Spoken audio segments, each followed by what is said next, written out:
내겐 인간이라면 느낄 수 있는 감정이 메말라 없어졌다. 오늘 난 죄책감을 느끼지 못했고 아주 작은 미소만이 날 반겼다. 2013년 7월 8일 평범한 19세 카페 알바생이 커터칼 2개를 샀습니다. 작은 칼이 부러지면 큰 칼을 쓰려고. 그 후 그는 용인 신갈동의 한 모텔에서 17세 소녀에게 같이 놀자고 문자를 보냈습니다. 모텔에 도착한 그녀는 16시간 후 29개의 뼈 조각이 되어 있었습니다.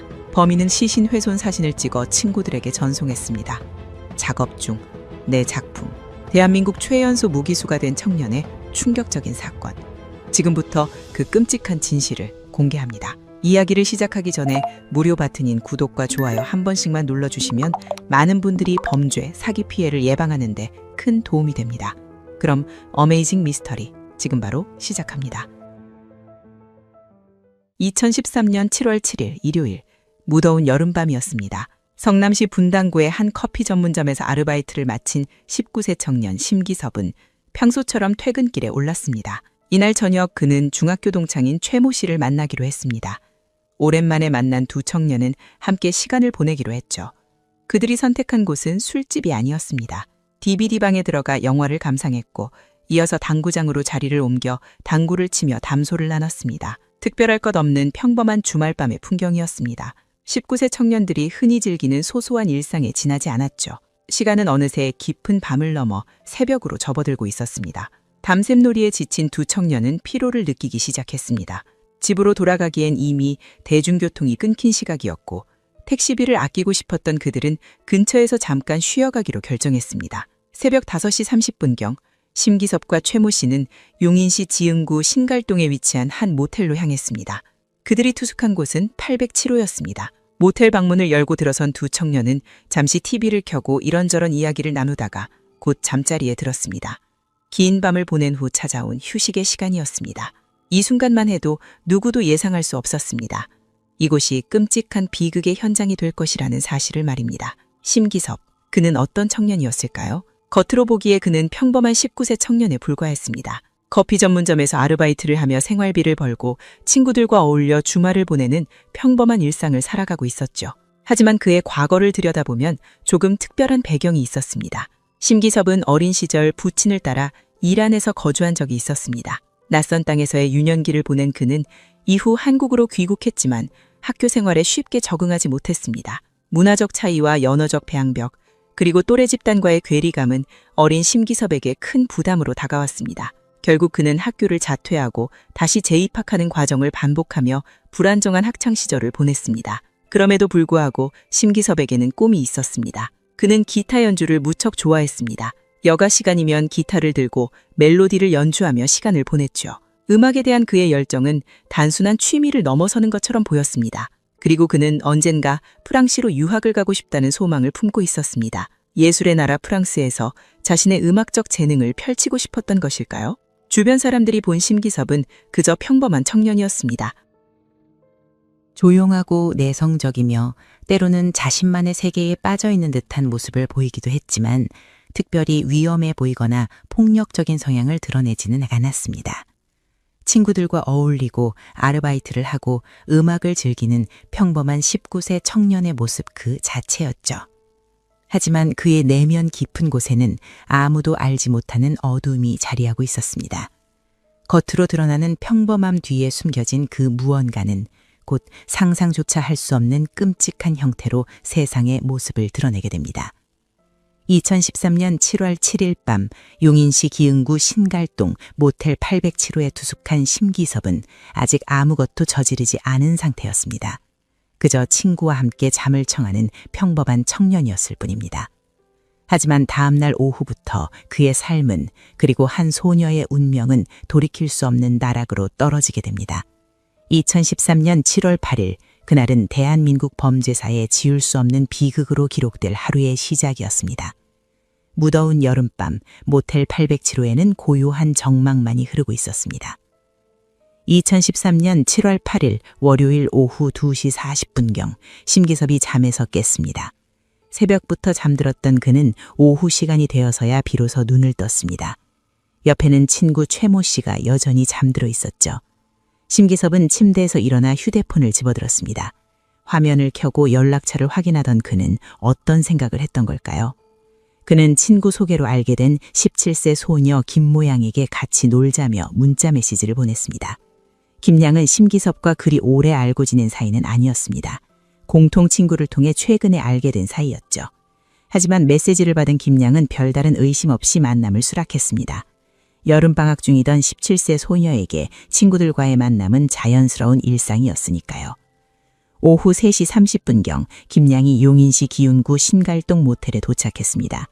807호 문을 두드리자 심기섭이 문을 열어주었습니다. 방 안에는 최모 씨도 함께 있었죠. 세 사람은 특별한 계획 없이 모텔방에서 TV를 시청하며 시간을 보냈습니다. 평범한 오후의 한때였습니다. 김양은 이 순간이 자신의 생애 마지막 평온한 시간이 될 줄 전혀 알지 못했습니다. 오후 4시경 상황이 조금 바뀌었습니다. 최모 씨가 눈에 불편함을 느끼기 시작했습니다. 결막염 증상이 나타난 것입니다. 눈이 충혈되고 따가운 느낌이 계속되자 최 씨는 병원에 가서 치료를 받기로 결정했습니다. 심기섭은 친구와 함께 병원에 가겠다고 나섰습니다. 나도 같이 갈게. 두 청년은 모텔을 나섰고 김양은 혼자 방에 남았습니다. 병원은 모텔에서 그리 멀지 않은 곳에 위치해 있었습니다. 최 씨는 안과에 들어가 진료를 받기 시작했고 심기섭은 대기실에서 친구를 기다렸습니다. 하지만 그는 오래 기다리지 않았습니다. 얼마 지나지 않아 심기섭은 병원 밖으로 나왔습니다. 그는 인근 마트로 향했습니다. 마트 안으로 들어선 심기섭은 문구 코너와 공구 코너를 둘러보기 시작했습니다. 그의 시선은 날카로운 물건들에 머물렀습니다. 잠시 후 그는 두 가지 물건을 집어들었습니다. 14cm 크기의 대형 공업용 커터칼 하나와 10cm 크기의 소형 커터칼 하나였습니다. 왜 두 개의 칼을 샀을까요? 훗날 수사 과정에서 심기섭은 이렇게 진술했습니다. 작은 칼이 부러지면 큰 칼을 쓰려고 두 개 샀습니다. 이 진술은 무엇을 의미하는 걸까요? 칼이 부러질 정도로 무언가를 할 계획이었다는 뜻입니다. 그것도 작은 칼 하나로는 부족할 만큼 강도 높은 행위를 예상하고 있었다는 의미죠. 이는 우발적인 범죄가 아니라 사전에 치밀하게 계획된 범죄라는 것을 보여주는 결정적인 증거가 되었습니다. 심기섭은 두 개의 커터칼을 계산대로 가져갔습니다. 점원은 아무런 의심 없이 물건값을 받고 비닐봉지에 담아주었습니다. 평범한 손님이 평범한 물건을 구매하는 것처럼 보였을 테니까요. 누가 알았겠습니까? 그 칼들이 몇 시간 후 17세 소녀의 생명을 앗아가는 흉기가 될 줄요. 심기섭은 구매한 커터칼을 주머니에 넣고 마트를 나섰습니다. 그리고 다시 병원으로 돌아왔습니다. 최 씨는 아직 진료 중이었습니다. 심기섭은 아무 일 없었다는 듯 대기실에 앉아 친구를 기다렸습니다. 그의 표정에는 아무런 변화도 없었습니다. 차분하고 평온해 보이기까지 했죠. 진료를 마친 최 씨가 나왔고 두 청년은 함께 모텔로 돌아왔습니다. 모텔 807호 문을 열고 들어서자 김양이 여전히 TV를 보며 기다리고 있었습니다. 아무것도 모른 채 평온하게 앉아있는 17세 소녀. 그녀는 자신을 기다리는 운명이 무엇인지 전혀 알지 못했습니다. 심기섭의 주머니 속에는 두 개의 커터칼이 들어있었습니다. 14cm짜리 대형 커터칼과 10cm짜리 소형 커터칼. 그것은 단순한 도구가 아니었습니다. 치밀하게 준비된 살인 도구였죠. 작은 칼이 부러지면 큰 칼을 쓰려고 두 개를 샀다는 그의 진술은 이미 오후 4시 시점에 그가 무엇을 할 것인지 명확히 계획하고 있었음을 보여줍니다. 이것은 우발적 범행이 아니었습니다. 순간의 충동이나 감정 폭발로 저질러진 사건이 아니라는 뜻입니다. 마트에서 두 개의 칼을 고르고 계산하고 주머니에 넣어 가지고 온 그 모든 과정은 명백한 계획 범죄의 징표였습니다. 법정에서 이 사실은 심기섭에게 가장 불리하게 작용하는 증거 중 하나였습니다. 모텔 807호 안에는 이제 3명이 다시 모여 있었습니다. 심기섭, 최모 씨, 그리고 김모양. 겉으로 보기에는 평범한 청소년들의 만남이었습니다. 하지만 그중 한 명의 주머니 속에는 두 개의 날카로운 칼이 숨겨져 있었고 그의 머릿속에는 상상조차 없었는 계획이 자리 잡고 있었습니다. 김양의 운명은 이미 정해져 있었습니다. 그녀가 807호 문을 열고 들어온 순간부터, 아니 심기섭이 놀자는 문자를 보낸 오후 2시 40분부터 이미 돌이킬 수 없는 비극의 수레바퀴는 굴러가기 시작한 것입니다. 이제 남은 것은 시간의 문제일 뿐이었습니다. 2013년 7월 8일 오후 용인시 기흥구 신갈동 모텔 807호. 그곳에서는 아직 아무 일도 일어나지 않았습니다. 하지만 몇 시간 후 그 방은 대한민국을 충격에 빠뜨릴 끔찍한 범죄의 현장이 됩니다. 2013년 7월 8일 저녁 7시 24분경 최 씨가 자리에서 일어났습니다. 나 잠깐 나갔다 올게. 그는 여자친구를 만나러 나가겠다고 말했습니다. 모텔 방문을 열고 나가는 최 씨의 뒷모습을 바라보던 심기섭과 김양. 문이 닫히는 소리가 들렸고 이제 807호 안에는 두 사람만 남게 되었습니다. 19세 청년 심기섭 그리고 17세 소녀 김모양. 방 안에는 고요한 정적이 흘렀습니다. TV 화면에서는 여전히 프로그램이 재생되고 있었지만 그 소리조차 희미하게 들릴 뿐이었죠. 김양은 아무런 경계심 없이 TV를 보고 있었습니다. 친구의 친구와 함께 있는 평범한 상황이라고 생각했을 겁니다. 하지만 심기섭은 달랐습니다. 그는 주머니에서 무언가를 꺼냈습니다. 오후 4시경 마트에서 구매한 커터칼이었습니다. 날카로운 날날이 형광등 빛빛에 반짝였고 그는 김양에게 다가갔습니다. 순식간에 벌어진 일이었습니다. 심기섭은 커터칼을 김양에게 들이대며 위협하기 시작했습니다. 갑작스러운 상황에 김양은 얼어붙었습니다. 눈앞에 날카로운 칼날이 있었고 평범해 보이던 청년의 얼굴에는 낯선 표정이 어려 있었습니다. 공포가 밀려왔습니다. 심기섭은 김양을 향해 성폭행을 시도했습니다. 17세 소녀는 저항할 수 없었습니다. 칼을 든 19세 청년 앞에서 그녀가 할 수 있는 것은 아무것도 없었죠. 두려움에 떨며 이 악몽 같은 상황이 빨리 끝나기를 바라는 것 외에는 말입니다. 그때였습니다. 7시 39분경 모텔 방문이 다시 열렸습니다. 최 씨가 돌아온 것입니다. 그는 휴대폰을 두고 나간 것을 깨닫고 급히 되돌아왔습니다. 문을 열고 들어선 최 씨는 방 안의 이상한 분위기를 감지했을까요? 심기섭은 재빨리 칼을 숨기고 태연한 척했습니다. 휴대폰 두고 갔네. 최 씨는 휴대폰을 집어들고 다시 나갔습니다. 그는 방 안에서 무슨 일이 벌어지고 있었는지 전혀 눈치채지 못했습니다. 만약 그가 조금만 더 주의 깊게 살펴봤다면 김양의 표정에서 무언가 이상함을 발견했을지도 모릅니다. 하지만 그는 그냥 나갔습니다. 문이 다시 닫혔습니다. 이것이 마지막 기회였습니다.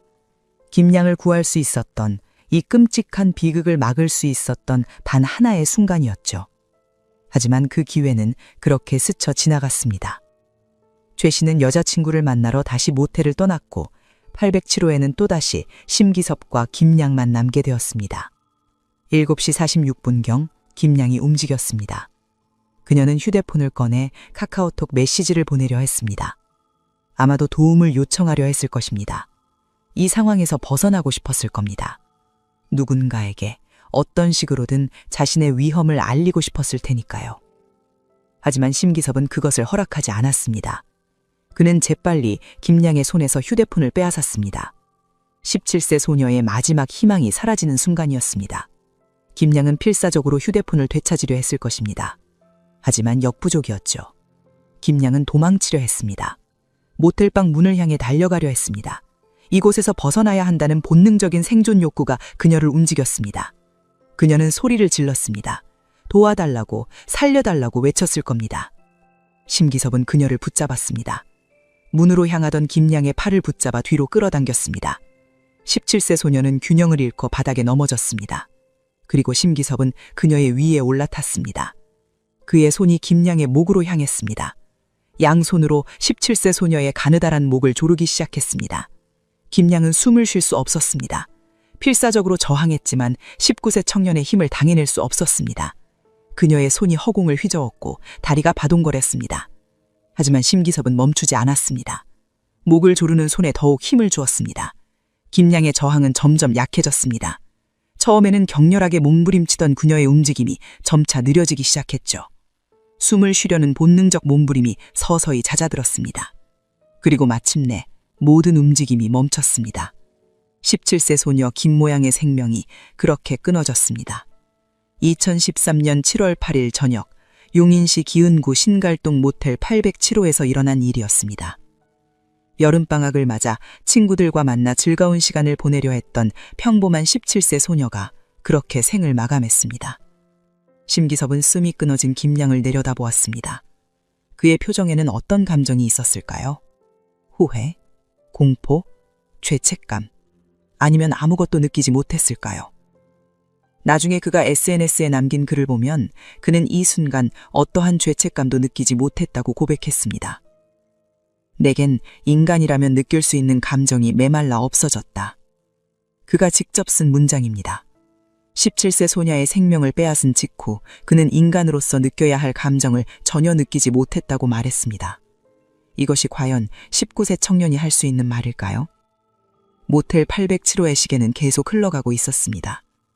저녁 7시 46분경 시작된 살인은 그렇게 끝났습니다. 하지만 이것은 끝이 아니었죠.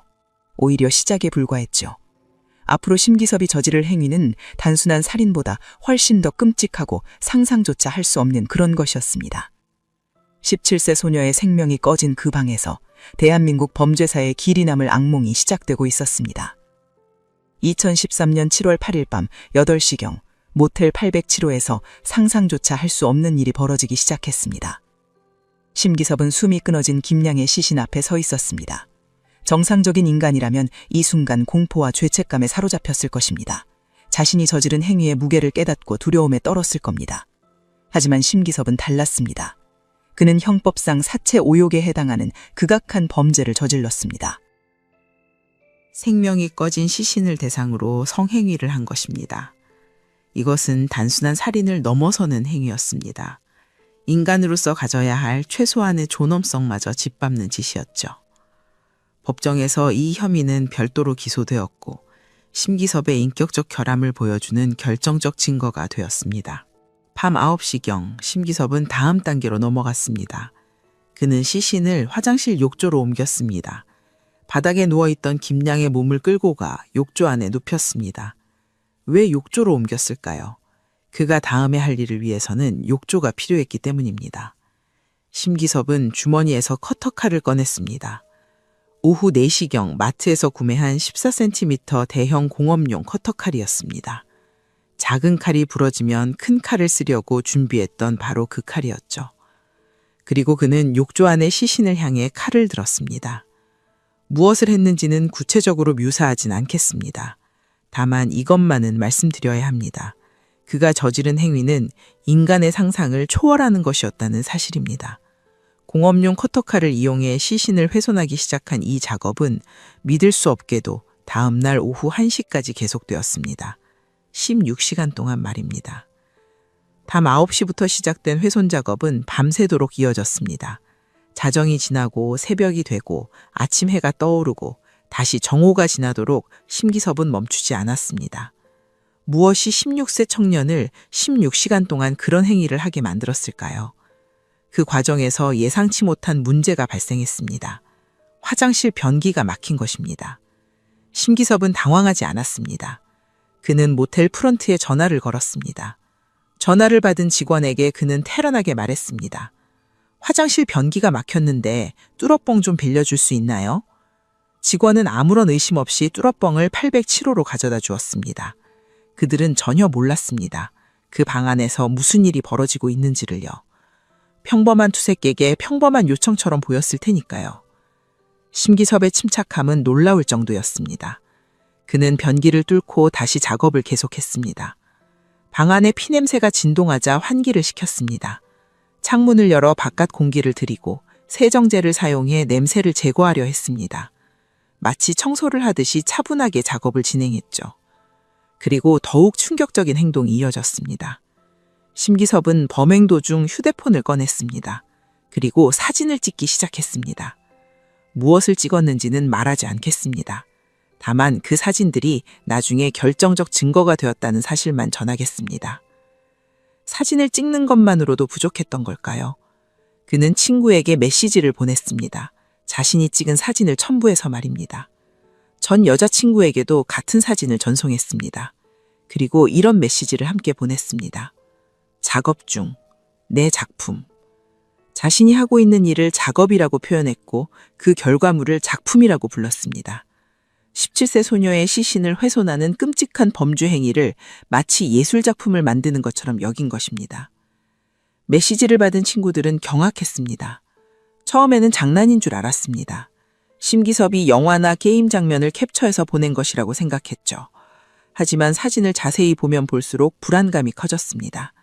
이것이 정말 실제 상황이란 걸까? 그런 의문이 들기 시작했습니다. 하지만 그들도 확신할 수 없었습니다. 설마 자신들이 아는 심기섭이 그런 일을 저지를 리 없는 것이라고 생각했던 겁니다. 조용하고 평범해 보이던 19세 청년이 살인을 저지르고 그것도 이렇게 끔찍한 방식으로 시신을 훼손하고 있다는 사실을 믿고 싶지 않았던 겁니다. 시간은 계속 흘러갔습니다. 밤이 지나고 아침이 왔습니다. 2013년 7월 9일 화요일이 밝았지만 모텔 807호 안에서는 여전히 악몽이 계속되고 있었습니다. 심기섭은 쉬지 않고 작업을 이어갔습니다. 16시간이라는 시간은 결코 짧지 않습니다. 영화 한 편을 8번 볼 수 있는 시간입니다. 서울에서 부산까지 5번 왕복할 수 있는 시간이죠. 그 긴 시간 동안 단 한 명의 19세 청년이 단 한 명의 17세 소녀의 시신을 대상으로 상상할 수 없는 행위를 계속했습니다. 오전이 지나고 정오가 되었습니다. 마침내 오후 1시경 심기섭은 모든 작업을 마쳤습니다. 16시간에 걸친 긴 작업이 끝난 것입니다. 욕조 안에는 15kg의 뼈 조각 29개가 남아 있었습니다. 한 명의 인간이었던 것이 이제는 29개의 뼈 조각으로 남게 된 것입니다. 심기섭은 비닐봉지를 준비했습니다. 그리고 욕조 안의 뼈 조각들을 하나하나 비닐봉지에 담기 시작했습니다. 29개의 뼈 조각을 모두 담는데 여러 개의 비닐봉지가 필요했습니다. 그는 조심스럽게 마치 무언가 소중한 물건을 포장하듯이 뼈 조각들을 비닐봉지에 담았습니다. 화장실을 청소했습니다. 욕조를 씻고 바닥을 닦고 벽에 튄 것들을 제거했습니다. 세정제를 뿌리고 환기를 시켰습니다. 최대한 흔적을 지우려 했죠. 하지만 완벽하게 지울 수는 없었습니다. 나중에 국립과학수사연구원이 이 방을 감식했을 때 수많은 증거들이 발견되었습니다.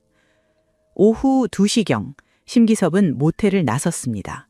손에는 15kg의 뼈 조각이 담긴 비닐봉지들을 들고 있었습니다. 그는 모텔 앞에서 택시를 잡았습니다. 택시기사는 아무것도 모른 채 손님을 태웠습니다. 어디로 가시나요? 집으로 가주세요. 심기섭은 자신의 집 주소를 말했습니다. 택시는 용인시 기흥구 신갈동 모텔에서 출발해 심기섭의 자택으로 향했습니다. 뒷좌석에는 19세 청년이 앉아 있었고 그의 옆에는 17세 소녀의 유골이 담긴 비닐봉지가 놓여 있었습니다. 택시기사는 끝까지 아무것도 몰랐습니다. 그저 평범한 손님을 집까지 데려다주는 평범한 운행이라고 생각했을 겁니다. 자신의 택시 뒷좌석에 살인사건의 증거물이 실려 있다는 사실을 그 누가 상상이나 했을겠습니까? 오후 2시경 택시가 심기섭의 자택 앞에 도착했습니다. 심기섭은 택시 요금을 지불하고 비닐봉지들을 들고 내렸습니다. 택시가 떠나는 소리가 멀어지고 그는 잠시 주변을 둘러보았습니다. 평범한 주택가의 오후 풍경이었습니다. 사람들은 각자의 일상을 살아가고 있었죠. 15kg의 무게가 손에 느껴졌습니다. 심기섭은 비닐봉지를 들고 집 안으로 들어가지 않았습니다. 대신 집 옆에 있는 컨테이너 박스로 향했습니다. 그곳은 평소 잡동산이나 쓰지 않는 물건들을 보관하는 장소였습니다. 아무도 자주 드나들지 않는 곳이었죠. 컨테이너 박스 문을 열었습니다. 안에는 오래된 물건들이 어지럽게 쌓여 있었습니다. 심기섭은 그 사이 깊숙한 곳에 비닐봉지들을 밀어 넣었습니다. 29개의 뼈 조각이 담긴 비닐봉지들이 컨테이너 박스 안의 어둠 속으로 사라졌습니다. 17세 소녀 김모양의 유골이 그렇게 숨겨진 것입니다. 문을 닫았습니다. 심기섭은 컨테이너 박스에서 나와 집 안으로 들어갔습니다. 마치 아무 일도 없는 것처럼 평온한 얼굴이었습니다. 16시간 동안 끔찍한 범죄를 저지르고 온 사람의 모습이라고는 믿기 어려울 만큼 차분했죠. 집 안에 들어선 심기섭은 무엇을 했을까요? 샤워를 했습니다. 몸에 묻은 것들을 씻어냈습니다. 옷을 갈아입고 거울을 보았습니다. 거울 속 19세 청년의 얼굴은 여전히 평범해 보였습니다. 하지만 그 눈동자 뒤에 무엇이 있는지는 아무도 알 수 없었습니다. 오후 3시가 되었습니다. 심기섭은 휴대폰을 집어들었습니다. 그리고 카카오 스토리 앱을 실행했습니다. SNS에 무언가를 올리려는 것이었습니다. 대부분의 살인범들이 범행 후 도주하거나 증거를 인멸하는 데 급급할 때 그는 SNS에 글을 쓰고 있었습니다. 3시 39분 첫 번째 글이 올라왔습니다. 내겐 인간이라면 느낄 수 있는 감정이 메말라 없어졌다. 충격적인 문장으로 시작된 글이었습니다. 그는 계속해서 타이핑했습니다. 오늘 난 죄책감을 느끼지 못했고 아주 작은 미소만이 날 반겼다. 17살 소녀의 생명을 빼앗고 16시간 동안 시신을 훼손한 후에 쓴 글이었습니다. 그는 죄책감을 느끼지 못했다고 고백했습니다. 오히려 아주 작은 미소가 자신을 반겼다고 표현했죠. 이것이 과연 정상적인 인간의 반응일까요? 하지만 심기섭은 여기서 멈추지 않았습니다. 그는 피해자를 향한 글까지 남겼습니다. 이미 세상을 떠난 17살 소녀 김모양을 향해 이런 문장을 썼습니다. 지옥에 가고 싶었다. 그리고 이어서 더욱 충격적인 말을 덧붙였습니다. 마지막 순간까지 눈빛이 두렵지 않다는 걸 확실하게 해줘서 고맙다. 이것은 조롱이었습니다. 자신의 손에 목숨을 잃어간 17살 소녀를, 그 마지막 순간을 비웃는 글이었습니다. 두려움에 떨며 죽어갔을 소녀에게 고맙다는 말을 건넨 것입니다. 글의 어조는 놀라울 정도로 평온했습니다. 살인자라고는 믿기 힘든 차분한 문체였습니다. 마치 일기를 쓰듯 에세이를 쓰듯 담담하게 자신의 심경을 토로하고 있었죠. 감정의 기복도 없었고 흥분된 기색도 없었습니다. 그저 덤덤하게 사실을 기록하는 것처럼 보였습니다. 이 글을 본 사람들은 어떤 반응을 보였을까요? 처음에는 대부분 농담이나 허세로 받아들였습니다. 설마 19세 청년이 정말로 그런 끔찍한 일을 저질렀을 리 없다고 생각했죠. SNS에는 종종 과장되거나 허구의 내용이 올라오곤 하니까요. 하지만 일부 사람들은 불안감을 느꼈습니다. 글의 내용이 너무나 구체적이었기 때문입니다. 단순한 허세치고는 너무 생생했고 농담치고는 너무 섬뜩했습니다. 혹시 이것이 진짜는 아닐까? 그런 의구심이 들기 시작했죠. 심기섭은 왜 이런 글을 올렸을까요? 자신이 저지른 범죄를 자랑하고 싶었던 걸까요? 아니면 누군가에게 자신의 내면을 드러내고 싶었던 걸까요? 혹은 단순히 관심을 받고 싶었던 걸까요? 그 정확한 심리는 알 수 없습니다. 하지만 한 가지는 분명합니다. 이 글은 범죄 심리학적으로 매우 특이한 사례라는 점입니다. 대부분의 범죄자들은 자신의 범행을 숨기려 합니다. 증거를 없애고 알리바이를 만들고 도주 경로를 확보하는 데 집중하죠. 하지만 심기섭은 정반대의 행동을 했습니다. SNS에 자신의 범행을 암시하는 글을 올렸습니다. 물론 직접적으로 나는 살인을 저질렀다고 쓰지는 않았습니다. 하지만 글의 내용은 누가 봐도 무언가 끔찍한 일이 벌어졌음을 암시하고 있었습니다. 죄책감을 느끼지 못했다는 표현, 지옥에 가고 싶었다는 말, 마지막 순간까지 눈빛이라는 구절. 이 모든 것이 살인을 가리키고 있었죠. 심기섭은 글을 올린 후 무엇을 했을까요? 휴대폰을 내려놓고 평범한 일상으로 돌아갔습니다. TV를 켜고 음악을 듣고 아무렇지 않게 시간을 보냈습니다. 컨테이너 박스에는 17살 소녀의 유골이 숨겨져 있었고 SNS에는 범행을 암시하는 글이 올라가 있었지만 그는 태연했습니다. 이 모든 것이 심기섭의 이상한 심리 상태를 보여줍니다. 정상적인 인간이라면 범행 후 극심한 스트레스와 불안에 시달렸을 것입니다. 자신이 저지른 일에 무게에 짓눌려 제대로 숨도 쉬기 힘들었을 겁니다. 하지만 심기섭은 오히려 아주 작은 미소를 지었다고 말했습니다. 이것은 공감 능력의 결여를 의미합니다. 다른 사람의 고통을 이해하지 못하고 생명의 가치를 느끼지 못하는 상태였던 것입니다. 17살 소녀가 얼마나 두려웠을지, 그 가족들이 얼마나 슬퍼할지 전혀 생각하지 못했던 겁니다. 오직 자신의 감정, 자신의 경험만이 중요했던 것이죠. 오후 3시 39분에 올라간 그 글은 나중에 결정적 증거물이 되었습니다.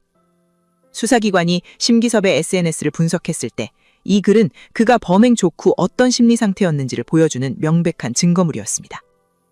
법정에서도 이 글은 여러 차례 인용되었고 그의 반인륜적 성향을 입증하는 자료로 활용되었습니다.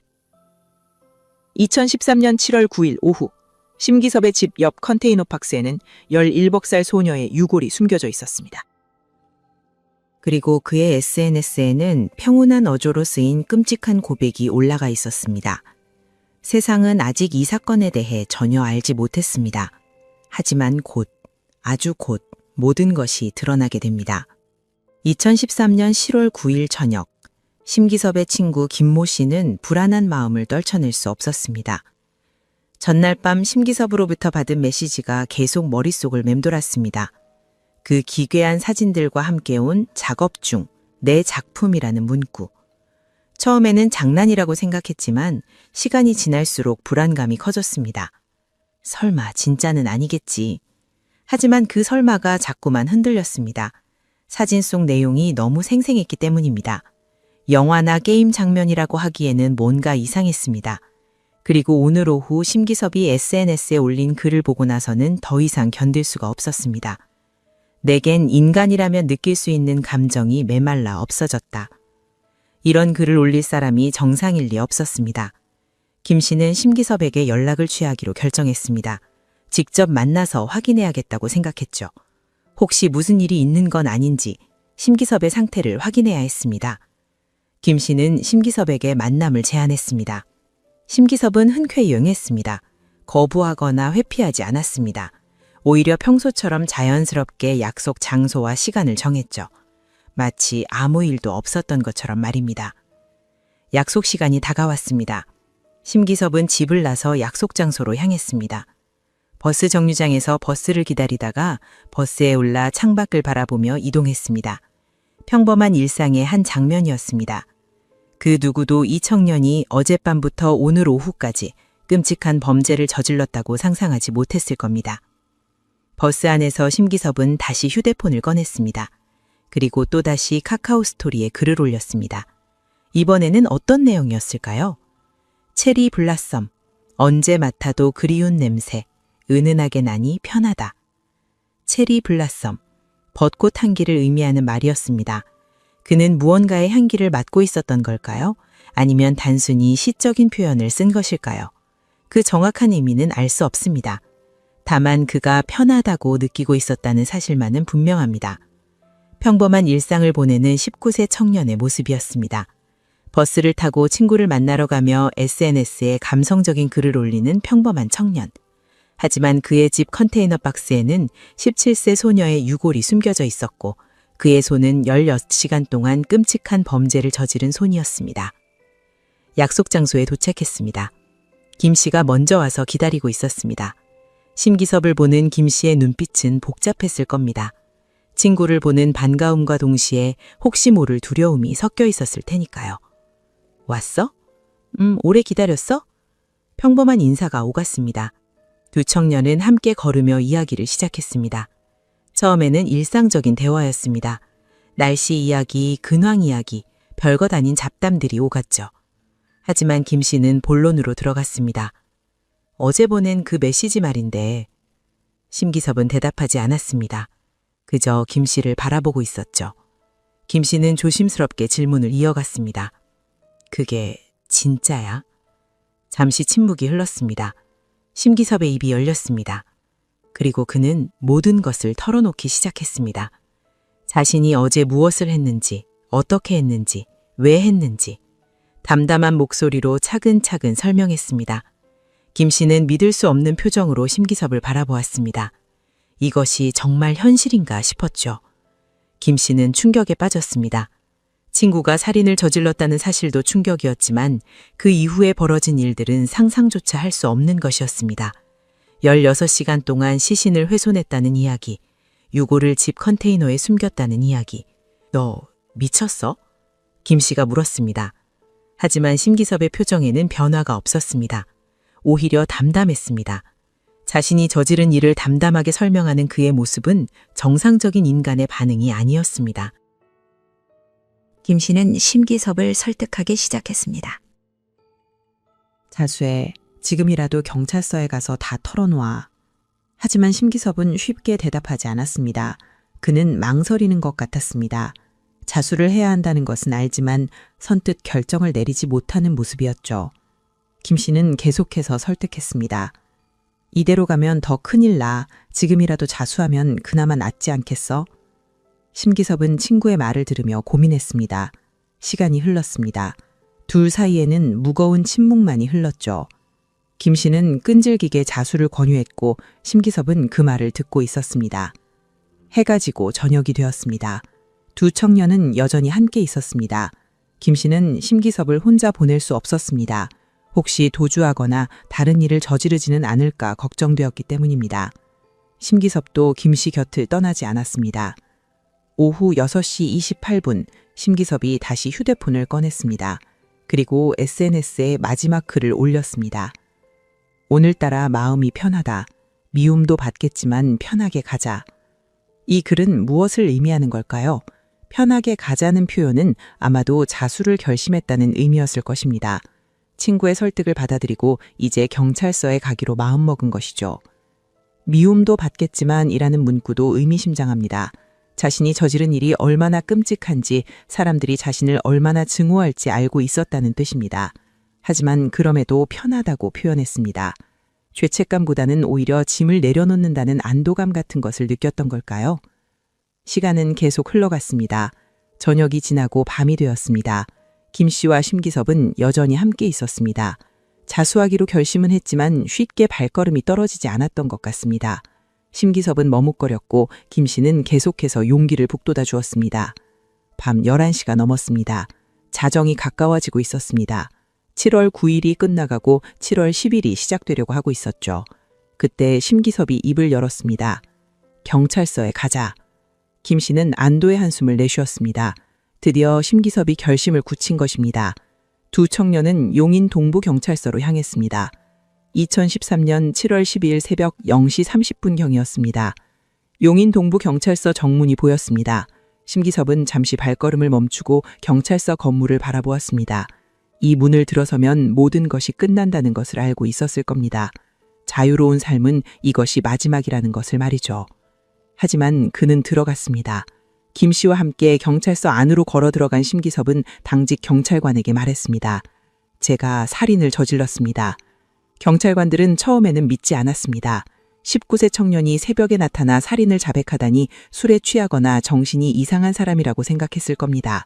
하지만 심기섭의 차분한 태도와 구체적인 진술을 듣고 나서는 상황이 심각하다는 것을 깨달았습니다. 수사가 시작되었습니다. 하지만 여기서 중요한 사실이 하나 있습니다. 심기섭이 경찰서에 도착하기 전에 이미 수사가 시작되어 있었다는 점입니다. 7월 9일 저녁 딸이 집에 돌아오지 않자 김 모양의 부모님은 경찰에 실종 신고를 했습니다. 17세 딸이 연락 없이 집에 오지 않았습니다. 평소에는 항상 연락을 하던 딸이었습니다. 어디를 가든 누구를 만나든 부모님께 알렸죠. 하지만 이날은 달랐습니다. 저녁이 되어도 밤이 되어도 딸에게서 아무런 연락이 없었습니다. 부모님은 딸의 친구들에게 연락했습니다. 우리 딸 못 봤니? 어디 있는지 아니? 하지만 아무도 김양의 행방을 알지 못했습니다. 불안감이 커진 부모님은 경찰에 실종 신고를 했습니다. 용인 동부경찰서는 실종 신고를 접수하고 수사를 착수했습니다. 그러니까 심기섭이 자진 출석했을 때는 이미 수사가 진행 중이었던 것입니다. 이것이 법적으로 중요한 의미가 있습니다. 수사가 시작되기 전에 스스로 나타나 범행을 자백하면 자수로 인정됩니다. 자수는 형을 감경받을 수 있는 사유가 되죠. 하지만 수사가 이미 시작된 후에 나타나면 자진 출석일 뿐입니다. 심기섭의 경우는 후자였습니다. 김양 부모님의 실종 신고로 이미 수사가 시작된 상태에서 그가 나타났기 때문에 법적으로는 자수가 아닌 자진 출석으로만 인정되었습니다. 따라서 자수에 따른 형 감경 혜택을 받을 수 없었죠. 새벽 0시 30분 용인 동부경찰서 조사실에는 불이 켜졌습니다. 19세 청년 심기섭의 진술이 시작되었고 대한민국을 충격에 빠뜨릴 끔찍한 사건의 전모가 서서히 드러나기 시작했습니다. 새벽 시간 동안 심기섭의 진술은 계속되었습니다. 경찰관들은 그의 말을 듣고 또 들었습니다.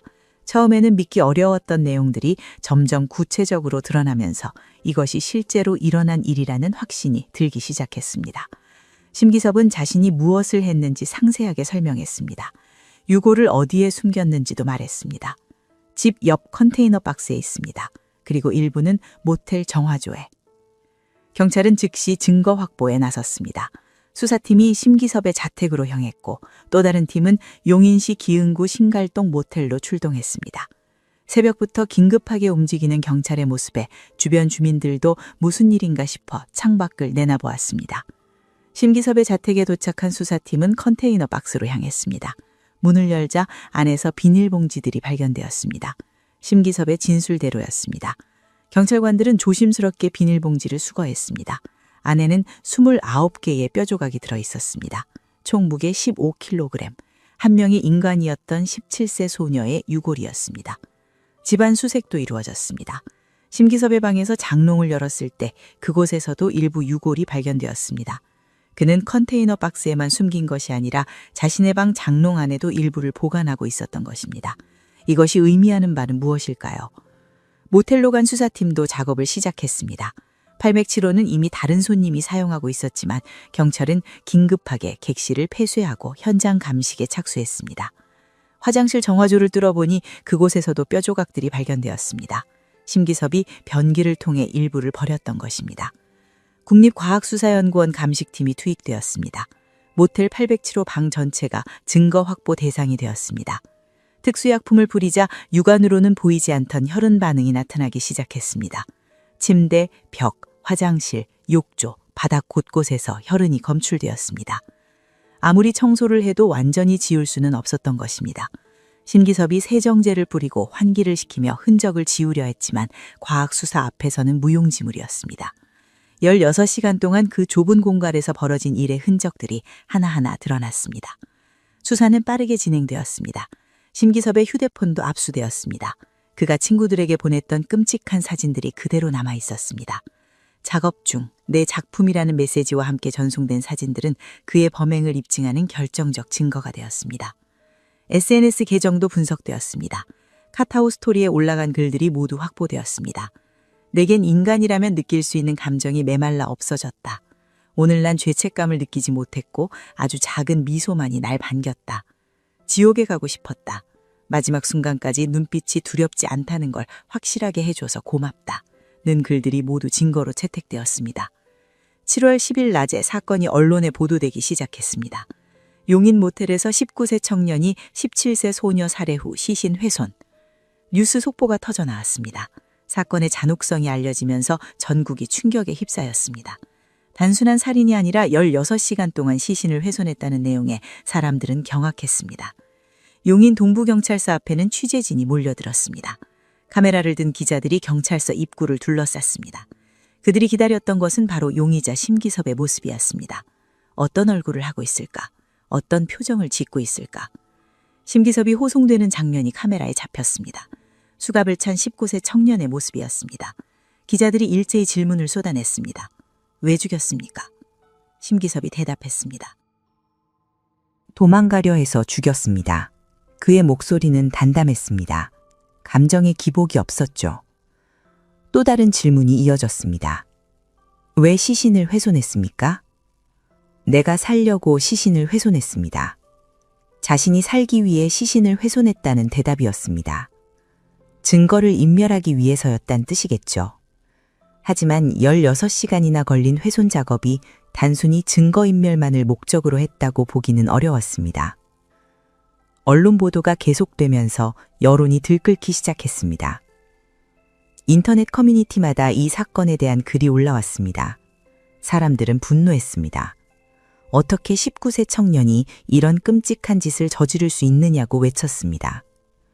처벌을 강화해야 한다는 목소리가 높아졌습니다. 7월 12일 현장 검증이 실시되었습니다. 경찰은 심기섭을 데리고 범행 현장인 용인시 기흥구 신갈동 모텔로 향했습니다. 범행을 재현하고 정확한 경위를 확인하기 위해서였죠. 하지만 문제가 있었습니다. 현장에 시민들이 몰려든 것입니다. 200여 명의 분노한 시민들이 모텔 앞에 모여 있었습니다. 뉴스를 통해 현장 검증 소식을 들은 사람들이었습니다. 그들은 심기섭을 보기 위해 그리고 분노를 표출하기 위해 모여들었습니다. 사형시켜라. 인간 쓰레기.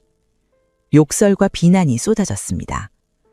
경찰은 시민들을 통제하는 데 어려움을 겪었습니다. 자칫 린치가 벌어질 수도 있는 상황이었죠. 경찰 병력을 추가 투입해 간신히 질서를 유지했습니다. 심기섭이 느렸습니다. 200여 명의 분노한 시민들 앞에 선 19세 청년. 그는 어떤 표정을 짓고 있었을까요? 두려워했을까요? 아니면 여전히 무감각했을까요? 현장 검증이 시작되었습니다. 심기섭은 경찰의 지시에 따라 범행을 재현하기 시작했습니다. 모텔 807호로 들어가 어디서 무엇을 했는지, 어떤 순서로 행동했는지 하나하나 설명하고 재현했습니다. 1시간 50분 동안 현장 검증은 계속되었습니다. 놀라운 점은 심기섭의 태도였습니다. 그는 아무런 동요 없이 차분하게 범행을 재현했습니다. 감정의 변화가 거의 없었죠. 마치 남의 일을 설명하는 것처럼 혹은 영화 장면을 묘사하는 것처럼 담담하게 말했습니다. 이것은 매우 이례적인 모습이었습니다. 대부분의 범죄자들은 현장 검증에서 감정적 동요를 보입니다. 자신이 저지른 일의 무게를 다시 한번 실감하면서 눈물을 흘리거나 반대로 극도로 긴장하며 떨기도 합니다. 하지만 심기섭은 달랐습니다. 경찰은 심기섭에 대한 심리 분석을 의뢰했습니다. 프로파일링 전문자들이 투입되어 그의 심리 상태를 분석했습니다. 많은 사람들이 궁금해했습니다. 심기섭이 사이코패스는 아닐까? 그렇지 않고서야 어떻게 이런 짓을 저지를 수 있는간 말인가? 프로파일링 결과가 나왔습니다. 심기섭은 의학적 의미의 사이코패스는 아니었습니다. 사이코패스 진단 기준을 완전히 충족하지는 않았던 것입니다. 하지만 여러 가지 문제적 성향들이 발견되었습니다. 의존적 성향이 강했습니다. 스스로 판단하고 결정하기보다는 타인에게 의존하는 경향이 있었습니다. 어린 시절 이란에서의 생활, 귀국 후 학교 적응 실패, 반복된 자퇴와 입학, 이런 과정에서 형성된 불안정한 자아가 의존적 성향으로 나타났던 것으로 분석되었습니다. 충동적 성향도 두드러졌습니다. 순간의 욕구를 참지 못하고 즉각적으로 행동에 옮기는 경향이 있었습니다. 계획적으로 칼을 준비한 것은 맞지만 실제 범행은 충동적으로 이루어진 측면도 있었다는 분석이었죠. 자기 노추적 성향 역시 강했습니다. 자신을 특별한 존재로 여기고 다른 사람들과는 다르다고 생각하는 경향이 있었습니다. SNS에 올린 글들, 특히 내 작품이라는 표현은 이런 자기 노추적 성향을 잘 보여주는 사례였습니다. 심기섭의 컴퓨터도 압수수색되었습니다. 디지털 포렌식 팀이 하드디스크를 분석한 결과 동물 도살 관련 문서가 발견되었습니다. 동물을 어떻게 해체하는지, 어떤 도구를 사용하는지에 대한 내용이었습니다. 이것이 그가 시신 훼손을 계획하는 데 참고한 자료였을까요? 흥미로운 점은 해부학 관련 섬색 기록은 없었다는 것입니다. 의학이나 해부학 서적을 찾아본 흔적이 전혀 없었습니다. 오직 동물 도살 관련 자료만 있었지요. 이것이 의미하는 바는 그가 체계적이고 학문적인 접근을 한 것이 아니라 단순히 어떻게 하면 되는가에만 관심이 있었다는 뜻입니다. 수사는 계속되었습니다. 증거들이 쌓여갔고 심기섭의 범행은 명백해졌습니다. 강간등 살인, 사체 오욕, 시체 손괴, 시체 유기, 4가지 혐의가 적용되었습니다. 각각이 모두 중범죄였고 특히 강간등 살인은 사형이 구형될 수 있는 최고형 대상 범죄였습니다. 7월이 지나가고 있었습니다. 용인 동부경찰서 유치장에 수감된 심기섭은 하루하루를 보내고 있었습니다. 밖에서는 여론이 들끓고 있었습니다. 이 사건은 단순한 살인사건을 넘어서 대한민국 사회에 큰 충격을 주었습니다. 청소년 흉악 범죄에 대한 논쟁이 일었고 SNS를 통한 범죄 자랑이라는 새로운 현상에 대한 우려도 커졌습니다. 검찰은 기소 준비를 서두르고 있었습니다. 충분한 증거가 확보되었고 심기섭의 자백 진술도 있었습니다. 이제 남은 것은 법정에서의 심판이었습니다. 과연 심기섭은 어떤 형을 받게 될까요?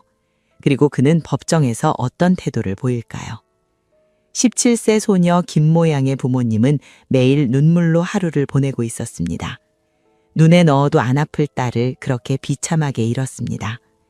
그 고통은 상상조차 할 수 없는 것이었죠. 그들이 바라는 것은 단 하나, 정의로운 심판이었습니다. 2013년 9월 3일 검찰은 심기섭을 정식으로 기소했습니다.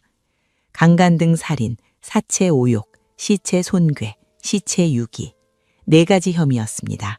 각각이 모두 중범죄였고 특히 강간등 살인은 사형까지 구형될 수 있는 최고형 대상 범죄였습니다. 기소장에는 심기섭이 저지른 범죄의 전모가 상세히 기록되어 있었습니다. 재판 준비가 시작되었습니다. 검찰은 확보한 모든 증거를 정리했습니다. 심기섭의 자백 진술, 현장에서 발견된 물적 증거, SNS에 올린 글들, 친구들에게 보낸 메시지와 사진들, 모든 것이 그의 범행을 입증하는 명백한 증거였습니다. 한편 심기섭에게는 국선 변호인이 선임되었습니다. 경제적으로 여유가 없는 피고인을 위해 국가가 변호사를 지정해주는 제도였습니다. 국선 변호인은 의뢰인을 만나 사건을 검토하기 시작했습니다. 하지만 변호하기에는 너무나 명백한 사건이었습니다. 시간이 흘러 10월이 되었습니다. 10월 23일 드디어 첫 공판이 열렸습니다. 수원지방법원 형사합의부 법정에는 많은 사람들이 모여들었습니다. 언론 기자들, 방청객들, 그리고 피해자 유족들이 법정을 가득 채웠습니다. 오전 10시 재판이 시작되었습니다. 피고인을 입정시키시오. 재판장의 명령에 따라 법정문이 열렸습니다. 수갑을 찬 심기섭이 들어왔습니다. 교도관의 인도를 받으며 피고인석으로 걸어가는 19세 청년의 모습이 모든 이의 시선을 끌었습니다. 방청석에서는 숨죽인 정적이 흘렀습니다. 피해자의 부모님은 딸을 죽인 범인을 처음으로 법정에서 마주했습니다. 그들의 눈빛에는 분노와 슬픔, 그리고 믿을 수 없다는 감정이 뒤섞여 있었습니다. 어떻게 저렇게 평범해 보이는 청년이 그런 끔찍한 짓을 저질렀단 말인가. 재판장이 심기섭에게 인적사항을 확인했습니다. 피고인은 성명이 심기섭, 생년월일이. 심기섭은 담담하게 대답했습니다. 목소리에는 떨림이 없었습니다. 마치 일상적인 행정 절차를 밟는 것처럼 침착했죠. 이런 태도는 방청석의 유족들을 더욱 분노하게 만들었습니다. 검사가 일어나 기소 내용을 낭독하기 시작했습니다. 피고인은 2013년 7월 8일 오전 7시 46분경 용인시 기흥구 신갈동 소재 모텔 807호에서 기소장의 내용이 하나하나 읽혀지면서 법정에는 무거운 분위기가 감돌았습니다. 17세 소녀를 살해하고 사체 오욕을 저지르고 16시간 동안 시체를 훼손했다는 내용. 들으면 들을수록 끔찍한 범죄였습니다. 재판장이 심기섭에게 물었습니다. 피고인, 검사가 낭독한 기소 내용에 대해 인정합니까? 잠시 침묵이 흘렀습니다. 모든 이의 시선이 심기섭에게 쏠렸습니다. 그는 수사 단계에서 모든 것을 자백했습니다. 현장 검증에서도 차분하게 범행을 재현했죠. 당연히 인정할 것이라고 모두가 예상했습니다. 하지만 심기섭의 입에서 나온 말은 예상과 달랐습니다. 일부는 인정하지만 일부는 인정하지 않습니다. 법정이 술렁였습니다. 무엇을 인정하지 않는다는 것일까요?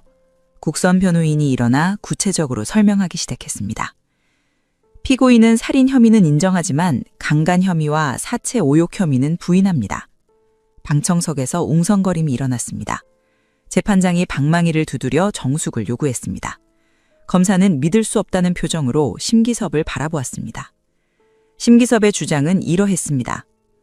피해자와는 합의하에 성관계를 가졌습니다. 강간이 아니었습니다.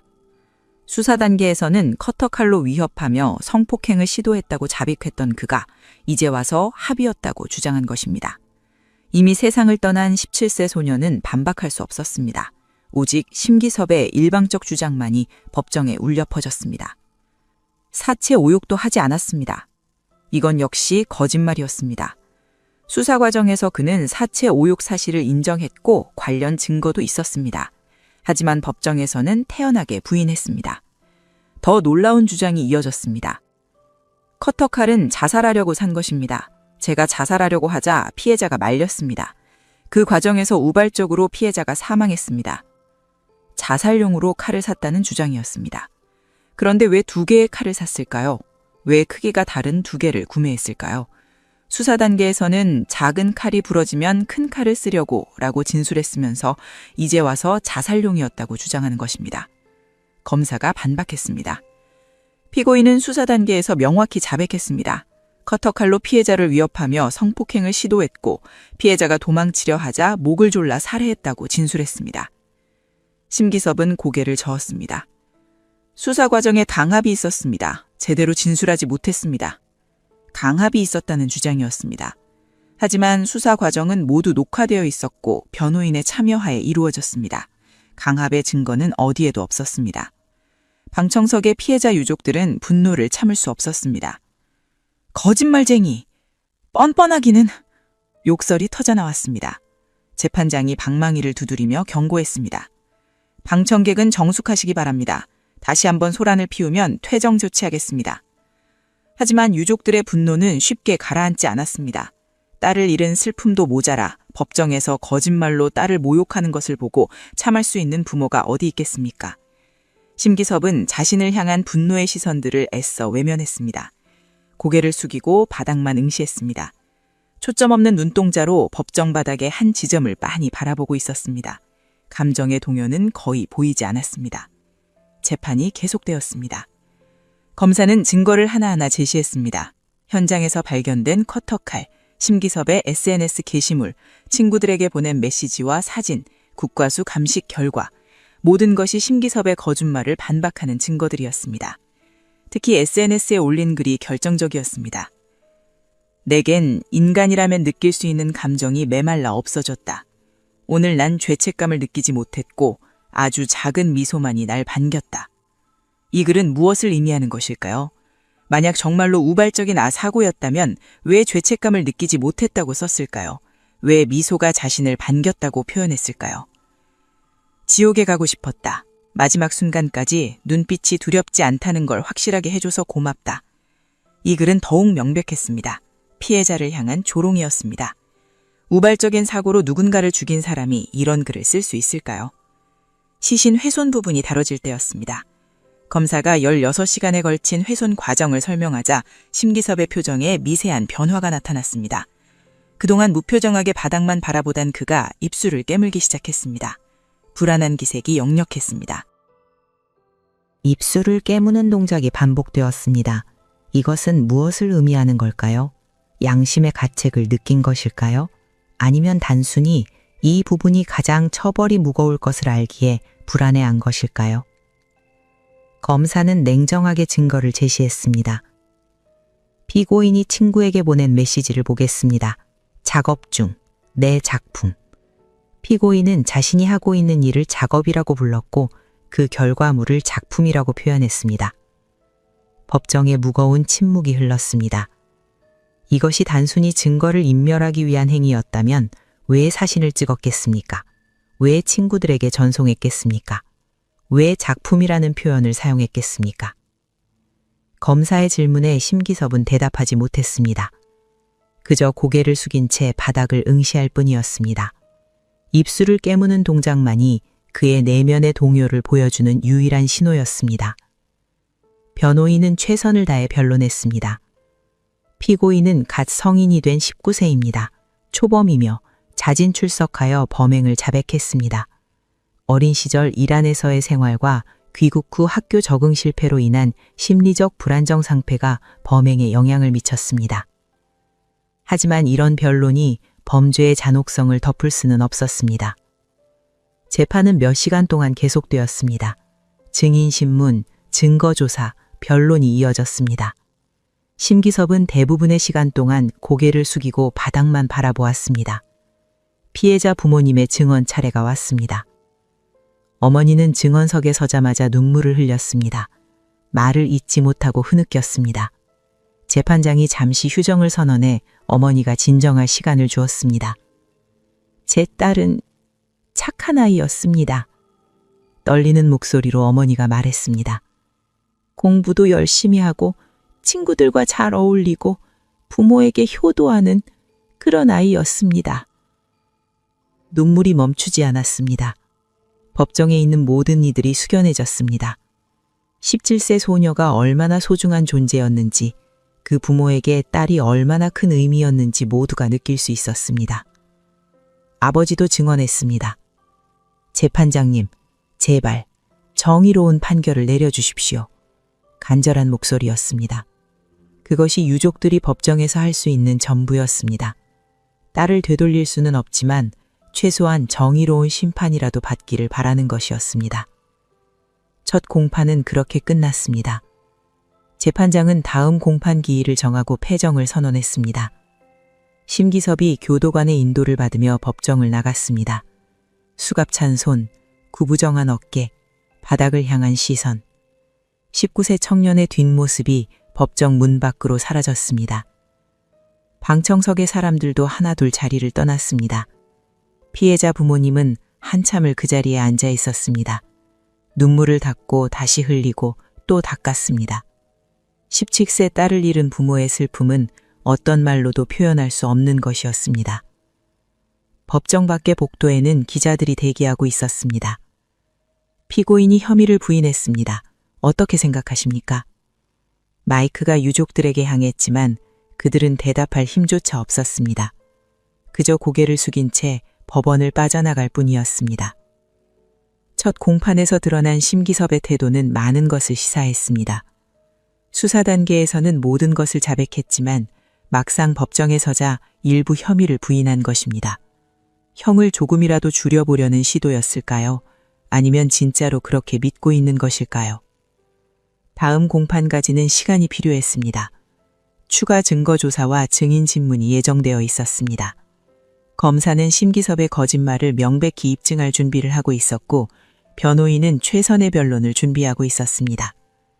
2013년 10월의 법정은 그렇게 천막을 내렸습니다. 하지만 재판은 이제 시작에 불과했습니다. 앞으로 더 많은 증거가 제시될 것이고 더 많은 증안이 이어질 것입니다. 그리고 마침내 판결의 날이 올 것입니다. 2013년 12월 9일 공판이 다시 열렸습니다. 10월 첫 공판 이후 여러 차례 재판이 진행되었고 이제 최종 변론과 구형의 날을 맞이한 것입니다. 법정에는 이전보다 더 많은 사람들이 모여들었습니다. 언론의 관심도 뜨거웠고 국민들의 이목도 집중되어 있었습니다. 검사가 일어섰습니다. 최종 변론을 시작하기 전 검사는 잠시 법정을 둘러보았습니다. 방청석에 앉아있는 피해자 유족들, 취재진들, 그리고 피고인석의 심기섭. 모두가 숨죽이며 검사의 입을 주시하고 있었습니다. 재판장님, 그리고 배석 판사님. 검사의 목소리가 법정에 울려 퍼지기 시작했습니다. 본 검사는 지난 몇 개월간 이 사건을 수사하고 공소를 제기하며 인간이 저지를 수 있는 악행의 한계가 어디까지인지 목격했습니다. 검사는 사건의 경위를 차근차근 설명했습니다. 2013년 7월 8일 오후부터 시작된 일련의 범죄 행위들, 계획적으로 준비한 커터칼, 17세 소녀를 향한 성폭력 시도와 살해, 그리고 16시간 동안 계속된 시신 훼손. 특히 시신 훼손 행위는 단순한 증거 인멸을 넘어서는 것이었습니다. 검사가 강조했습니다. 피고인은 범행 도중 사진을 찍어 친구들에게 전송하며 작업 중 내 작품이라는 표현을 사용했습니다. 이것이 단순히 증거를 없애기 위한 행위였다면 왜 사진을 찍었겠습니까? 왜 SNS에 범행을 암시하는 글을 올렸겠습니까? 법정은 조용했습니다. 모두가 검사의 말에 귀를 기울이고 있었습니다. 피고인의 SNS 게시물을 다시 한번 상기시켜드리겠습니다. 검사가 증거 서류를 들어 올렸습니다. 내겐 인간이라면 느낄 수 있는 감정이 메말라 없어졌다. 오늘 난 죄책감을 느끼지 못했고 아주 작은 미소만이 날 반겼다. 이것이 범행 직후 피고인이 쓴 글입니다. 검사의 목소리에 힘이 실렸습니다. 더욱 충격적인 것은 피해자를 향한 조롱입니다. 지옥에 가고 싶었다. 마지막 순간까지 눈빛이 두렵지 않다는 걸 확실하게 해줘서 고맙다. 이것은 명백히 피해자를 비웃는 글입니다. 방청석에서 흐느끼는 소리가 들렸습니다. 피해자의 어머니였습니다. 딸을 향한 그 끔찍한 조롱을 다시 듣는 것이 너무나 고통스러웠을 것입니다. 검사는 계속해서 말을 이어갔습니다. 범주의 잔혹성을 고려해 주시기 바랍니다.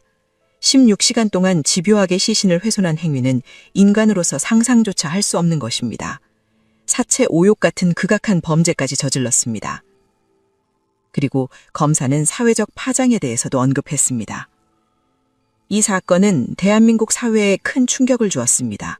19세 청년이 저지른 범죄의 잔혹성은 국민들에게 깊은 불안과 공포를 안겨주었습니다. 이러한 범죄가 재발되지 않도록 엄중한 처벌이 필요합니다. 잠시 침묵이 흘렀습니다. 검사는 심호흡을 한 후 입을 열었습니다. 이상의 이유로 본 검사는 피고인 심기섭에게 사형을 구형합니다. 사형. 최고형이었습니다. 검사는 심기섭에게 사형밖에 없다는 판단이었죠.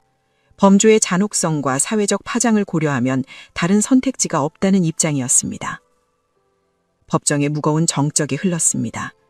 심기섭은 여전히 고개를 숙이고 바닥을 바라보고 있었습니다. 사형이라는 단어를 들었을 때 그의 표정에 어떤 변화가 있었는지는 알 수 없었습니다. 고개를 숙이고 있었기 때문이죠. 이어서 피해자 유족의 진술 시간이 주어졌습니다.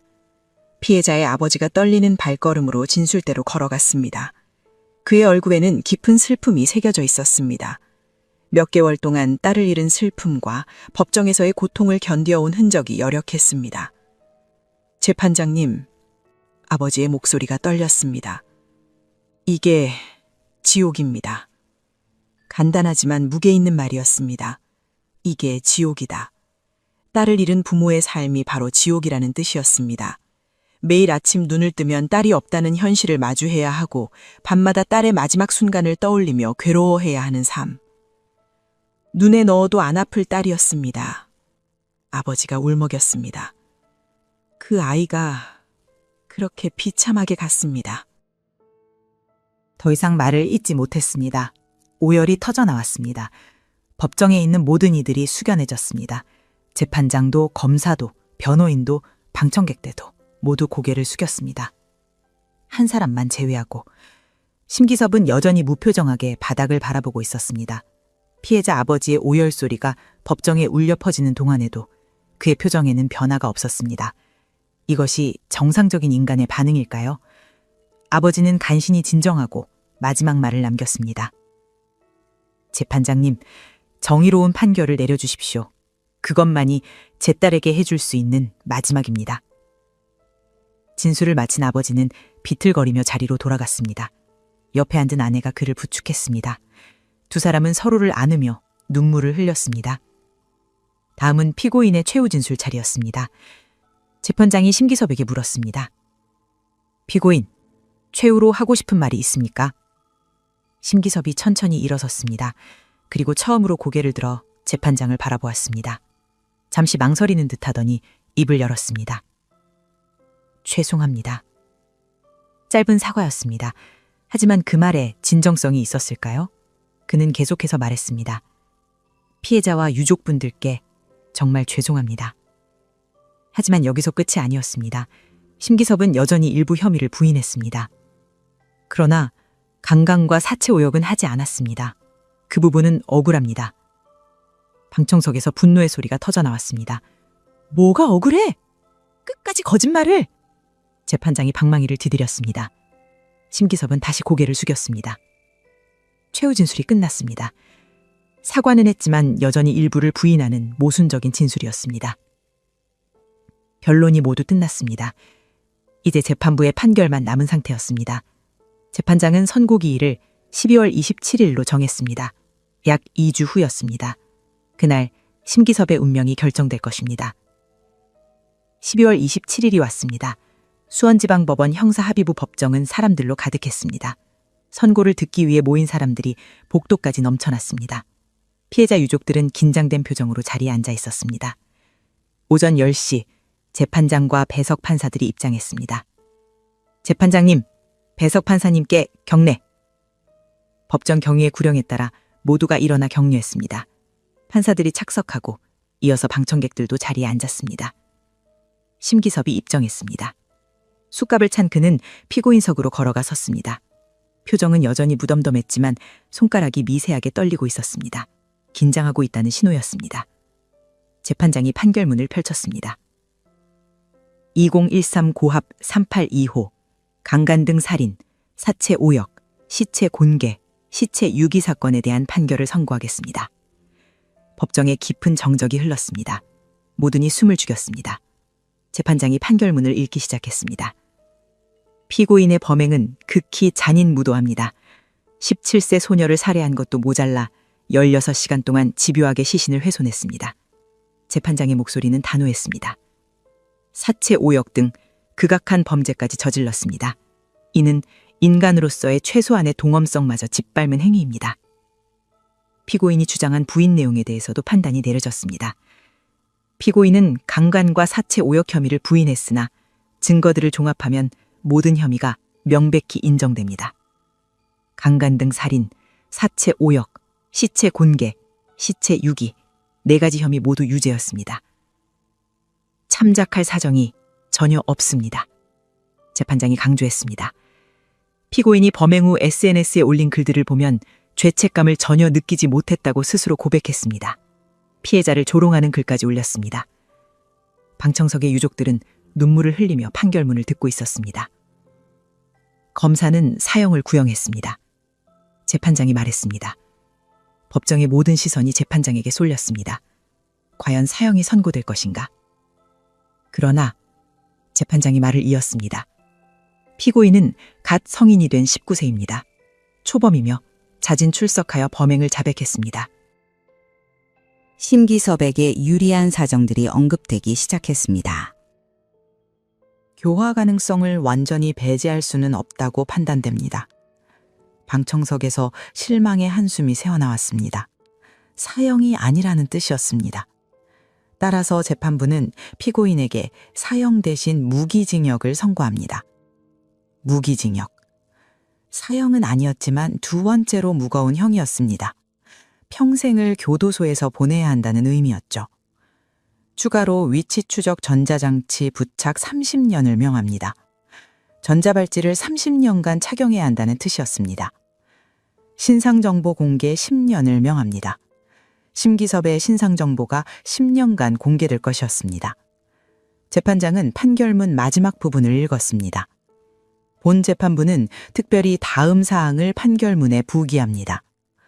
중요한 내용이 추가되는 듯 했습니다. 피고인의 가석방 심사 시에는 본 사건의 사회적 충격과 재범 위험성을 반드시 고려해야 합니다. 이것은 경고였습니다. 무기징역이지만 가석방을 쉽게 허용해서는 안 된다는 재판부의 메시지였습니다. 심기섭이 교도소에서 나오는 것을 최대한 어렵게 만들려는 장치였죠. 이상 선고를 마칩니다. 판결이 끝났습니다. 방청석에서는 복잡한 반응이 나왔습니다. 사형을 기대했던 사람들은 실망했고, 그래도 무기징역이 선고되어 다행이라고 생각하는 사람들도 있었습니다. 피해자 유족들은 눈물을 흘렸습니다. 아버지는 고개를 떨구고 있었고, 어머니는 흐느끼고 있었습니다. 사형이 아닌 것에 대한 실망도 있었지만, 그래도 무기징역이라는 중형이 선고된 것에 대한 안도감도 있었을 것입니다. 심기섭은 무표정하게 서 있었습니다. 무기징역이라는 선고를 들었지만 특별한 반응을 보이지 않았습니다. 고개를 숙인 채 바닥만 바라보고 있었죠. 그의 머릿속에는 어떤 생각이 있었을까요? 교도관이 심기섭을 인도했습니다. 쑥갑찬 손으로 피고인석을 떠나 법정 문 쪽으로 걸어갔습니다. 그의 뒷모습을 바라보는 사람들의 시선은 복잡했습니다. 분노, 안도, 실망, 슬픔이 뒤섞여 있었습니다. 법정 문이 닫혔습니다. 심기섭의 모습이 사라졌습니다. 19세 청년에게 무기징역이라는 중형이 선고된 역사적인 순간이었습니다. 그는 당시 최연소 무기수가 되었습니다. 2013년 12월 27일 이날의 판결로 1심은 종결되었습니다. 하지만 이것으로 모든 것이 끝난 것은 아니었습니다. 항소와 상고가 남아 있었습니다. 심기섭 측에서 항소할 수도 있고 검찰 측에서 형이 너무 가볍다며 항소할 수도 있었습니다. 법정을 나서는 사람들의 발걸음은 무거웠습니다. 17세 소녀의 생명을 빼앗은 범죄자에게 정의의 심판이 내려졌지만 누구도 완전히 만족할 수는 없었습니다. 잃어버린 생명은 되돌릴 수 없었고 유족의 슬픔은 영원히 지속될 것이기 때문입니다. 1심 판결이 선고된 후 심기섭은 항소했습니다. 무기징역에 만족할 수 없었던 것일까요? 아니면 여전히 일부 혐의를 부인하고 싶었던 것일까요? 어쨌든 사건은 2심으로 넘어갔습니다. 항소심 재판부는 다시 한번 사건을 검토하기 시작했습니다. 검찰도 가만히 있지 않았습니다. 1심에서 사형이 아닌 무기징역이 선고된 것에 대해 검찰 역시 불복했습니다. 범죄의 잔혹성을 고려하면 사형이 마땅하다는 입장이었죠. 쌍방 항소가 이루어진 것입니다. 항소심이 진행되었습니다. 하지만 결과는 1심과 달라지지 않았습니다. 항소심 재판부도 1심 판결이 적정하다고 판단했습니다. 무기징역, 위치 추적 전자장치 부착 30년, 신상정보 공개 10년, 모든 것이 그대로 유지되었습니다. 심기섭 측은 다시 상고했습니다. 마지막 기회였습니다.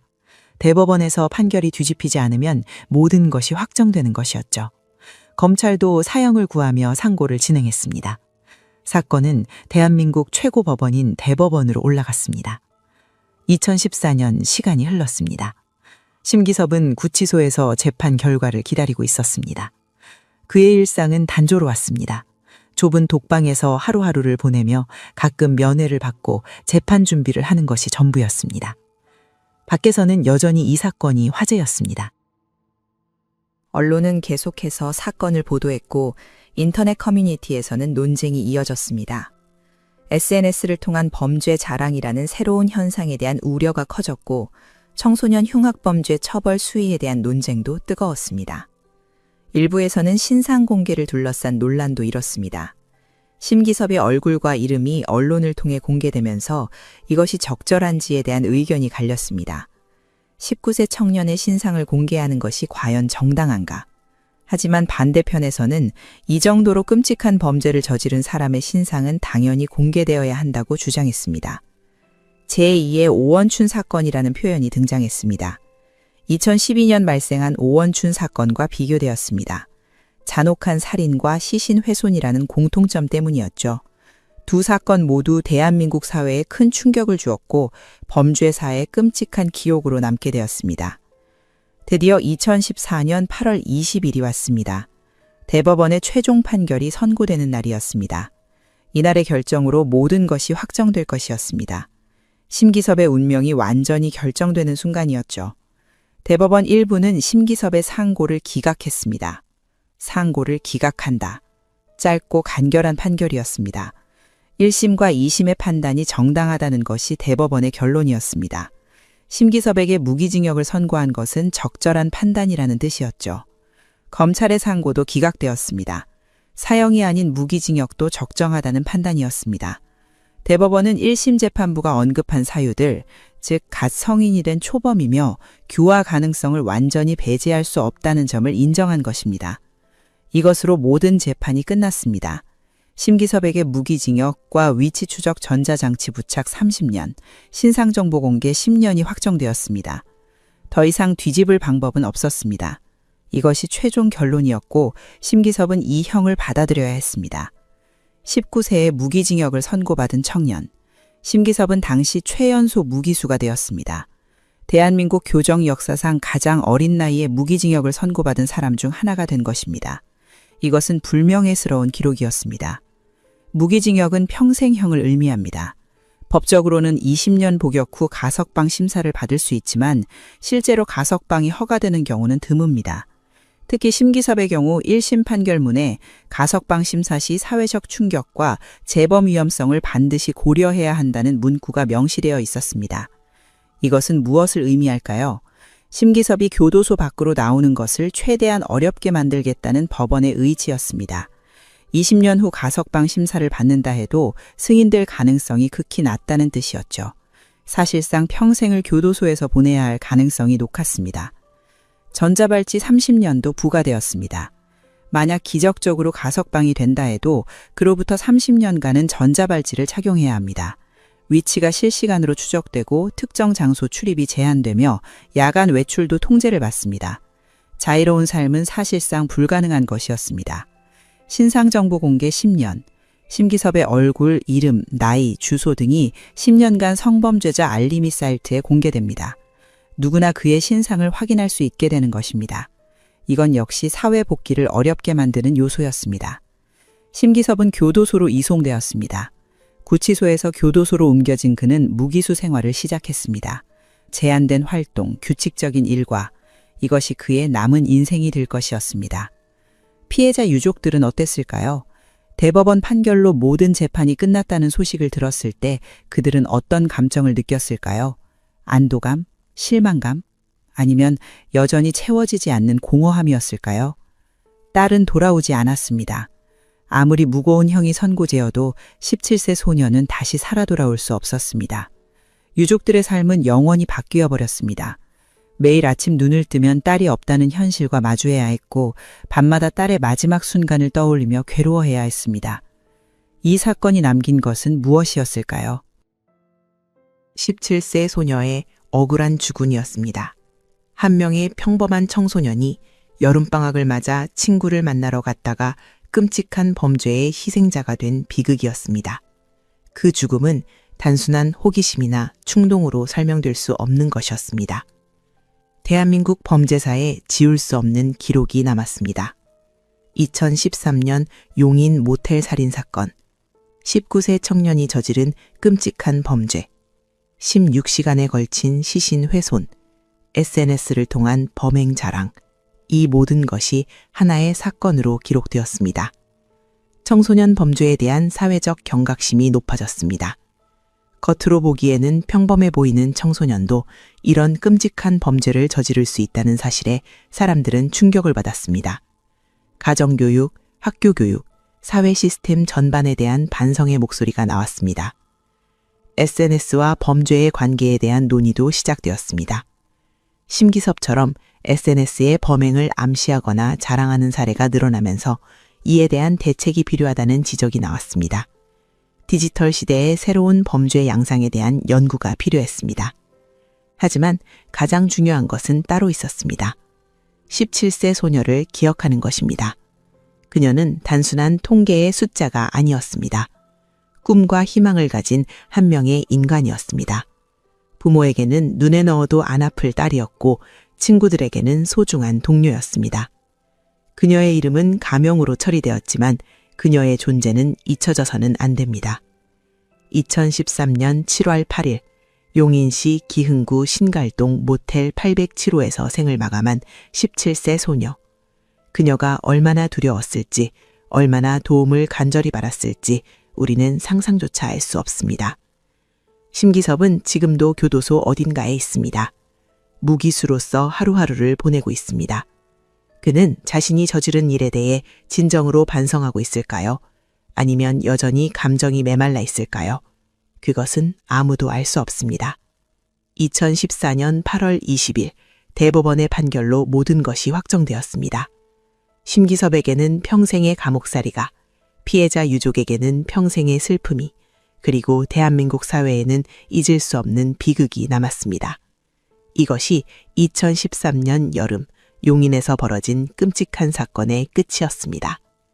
10년이 넘는 시간이 흘렀습니다. 2013년 여름 그날의 기억은 여전히 많은 이들의 마음속에 남아 있습니다.